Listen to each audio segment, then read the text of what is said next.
Carolyn Doobie here. Oh, what's the play for today? Well, today it's all about that perfect idea. Yeah, that elusive idea. Perhaps you're like me and every now and then you look at a page and you really like where it started and then you stop and you're like, oh, I'm going to wait for the perfect idea to come along. Well, that's what I'd done for this page that I was treasuring and loving. And I realized the perfect idea isn't going to show up magically. It's not going to rain from the sky at me. Realized that the perfect idea for this page was simply to play with it, to bring out the rainbow and have some fun. Now, near the end of the video, you're going to see how I use tissue paper in it too. So if you're curious about ways to make it easy to glue tissue paper into an art journal so that it doesn't rip and tear, I've got all that in here for you too. This is the page that I was treasuring, waiting for that perfect idea. Yeah, it's not even a fancy page. All I did was put some spray ink through a stencil and then flip the stencil over to clean it off. Something I could do over and over again as many times as I wanted, but for some reason I was treasuring this page. I think if I ever became a pirate and I had that entire chest of buried treasure that I'd hide from everybody, it would end up being art journal pages that have been started and not finished, because those are things I tend to treasure. I also treasure things like video cameras that stay focused. I have no idea why all of a sudden the camera decided to go all blurry on me, but I promise it will be back in focus in just a moment. Now I have to laugh at myself for so many things, but especially because for this page I was waiting for that perfect idea, that perfect plan, when really what's bringing me so much joy right now is just randomly scribbling color onto this page with the art crayons. Just getting that here, there, everywhere, that just feels so incredibly good to me. And there's no plan happening. I'm just following impulses. Whatever color is calling to me, that's the one that I want to add next. When I started, I was filling things in neatly and completely, and now I'm just really kind of going to town with the full scribble vibe going on. But just because I've given an area the scribble treatment doesn't mean that it won't get smoothed out, because one of the cool things about art crayons is that they react to water.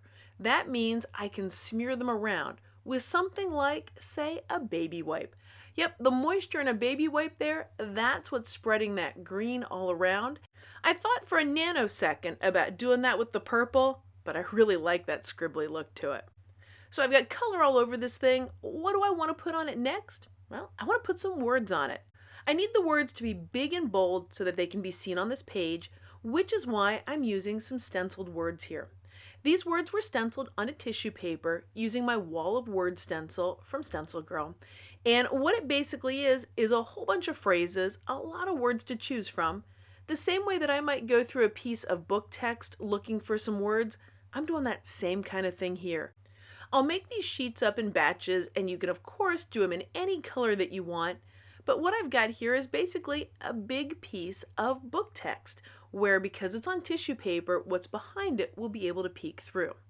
Alright, so now I'm trying to pick out the phrases that are calling to me, and I can definitely cut up any of the phrases, mix and match the words until I've got the sentiment that's matching how I'm feeling. One of the nice things about being able to cut up all the words here is I can take the phrases, the sentiments that existed, and turn them into new ones, into different ones. One of the things that I love about the Arched Aqueduct stencil is, well, the arches. And the way I've colored this one in right now with that yellow on the right-hand side, that one just keeps grabbing my attention. I'm supposed to be thinking about the words right now, but I keep thinking about those arches. I want to do something with those, and I want to do something with words. I think I want where the pink is under those yellow arches, I want to do that all with words. I'm going to cut this tissue paper down to that exact size. Now I'm not going to have to eyeball it or measure anything, because this is tissue paper and I can see right through it. So I'm going to put the tissue paper there, and then I'm going to trace those arches. That way I'll know exactly what to cut out. So the plan is that I'm cutting those out almost like windows, and that way I can have all that wonderful text inside each of the windows. That's the plan. And remember how in the beginning of this video I said I wanted a plan? For some reason I like that feeling of having a plan. Except here's the thing.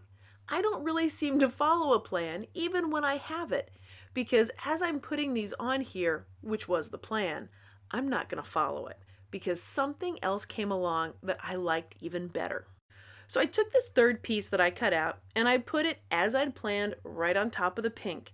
And yeah, I like that look, but as soon as I put that piece of tissue paper down, the leftovers from cutting out, I realized, wow, I really like that even more than those little windows. So I decided, let's change this plan. After all, it's not like I'm building the world's tallest skyscraper here. This is an art journal page, and plans can shift and change at a moment's notice. So loving how those words look over the yellow up there, and I realize, hey, wait, I've got another chance, another opportunity on this page where I can cover in the windows with words. So that's what I'm going to do down here. I'm just tracing over that arched shape very, very loosely and very imprecisely, and actually not quite getting it clear, so I'm just going to slide it over and do it again. And I'm going to cut those out. That way I'll have that look down there, and then I'll have the other look on the other side of the page. Once I get these cut out, it's time to start thinking about how these are going to get glued down. Now, if you've ever tried to glue tissue paper down, you might have noticed that when you get tissue paper wet, it's more likely to tear, which means then your image or whatever you've got on there would have the tear in it. But there are a couple of tricks to make it so that it doesn't tear as easily for you. That way you can get that tissue paper right where you want it without ripping anything. The glue you want to use is a runny glue, a really wet glue. The one I'm using is fluid matte medium, but any kind of runny or fluid glue will work for this. And what you want to do is put some of it on the page where you want it to go, and by some, I mean a fairly generous amount. You place your tissue in it, and then you gently smooth it out. Now the tool that I'm using makes a big difference for getting these to go on there without ripping. You can do this same technique with a paintbrush, but what I've found is that anytime I use a paintbrush, I am more likely to actually rip and tear the tissue paper. The trick when using one of these little spatulas is that what you want to do is keep glue on it at all times. And by glue, I do mean a runny glue, because making sure that everything's slippery is what keeps it from snagging on that tissue paper. If you use a thicker glue, you can still do this, but things don't slide and glide quite as much as when you're using a runny glue.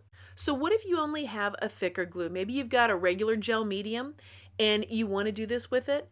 Just mix a little bit of it with water and thin it out, and then you'll end up with a runny glue that you can do this with. Now, if you'd like to know all of the specific products that I'm using, I have links to all of those over on my blog, so be sure to click on that to get on over to the blog post at acolorfuljourney.com. You can probably figure this out, but gluing down smaller pieces of tissue paper is easier than doing larger pieces of tissue paper. So for this one, I thought I had glue everywhere, but spoiler alert, I don't. And you're going to see what happens wherever there isn't glue on the bottom, how it responds when I go over it on the top. Now I keep dipping into that fluid matte medium so things stay nice and wet so things will glide and slide. Except did you see that wrinkle there? That was because I didn't have any glue underneath it, and so that's why it's starting to do that. If I'm very careful, I can simply get it smoothed out, flattened out where it goes, and no one will ever know that I oopsed on the glue right there. So why did I just have another piece of tissue paper go oops on me? Well, there were two reasons. One, I was using a little bit more force than what I needed, so I need to use a lighter touch on that part. And the other thing is I didn't keep the spatula nice and juicy. I didn't keep it moist, so that means it's going to snag on the tissue paper more. So just kind of keep that in mind as you're doing it. If you find that the tissue paper is tearing on you, you want to use a light touch, and you want to make sure that you've got lots of wet, runny glue on there so that things will slide and glide. Now, tissue paper can be a little finicky to work with, but it's also very forgiving at the same time. Because if you look at that arch over there, you saw those two oopsies happen with the tissue paper, but I got them smoothed out so that no one will ever know it except you and I. So I'll continue this process over and over again until all of the tissue paper is glued down. And then I could wait until everything is completely dry and add some journaling. But I don't feel like waiting. I'm not feeling very patient right now. So what I'm going to do is take this fountain pen and I'm just going to start journaling little bits on some of the white paper that's still left on there. Any of those little areas, I'm just going to fill in with the thoughts that are going through my head with a little bit of scribble journaling. Well, this just about wraps up the play for this page, but it doesn't mean that the play has to end here. If you'd like to jump in on the fun and play and create, if you need a little bit of help, check out my free art play prompts. They're sent to you each and every Sunday, and it's a spark, a place to start to get you moving as you're playing and creating. Well, thanks so much for joining me today, and thank you for letting me be a part of your colorful journey.